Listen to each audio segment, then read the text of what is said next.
Екінші Д сынып оқушысы Данияр Айша. Мағжан Жұмабаев, сағыныш.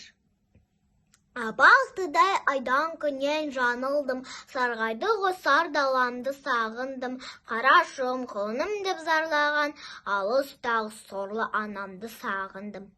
Жатқан үйім қабырғасы қара тас, жарық сәуле жылы күнге жаны қас, ауыр иіс ылғи қара көлеңке, ерте кеште күндіз түні арылмас. Тапал салқын тым қараңғы үңгіртар, есігімде мықты қара құлыт бар. Кіп-кішкентай терезелер темірлі, мұндай үйден кімге естілер ашы зар. Алтын күнді қара жерді сағындым, шан жолдасым жүйрек желді сағындым, асаутайда еркелетіп өсерген ағайынды туған елді сағындым. Әлде қайда күн шығады батады, сойлы тұтқын күніреніп жатады, қарар болсан терезелер темірлі, күзетіп тұрған күзетшілер атады.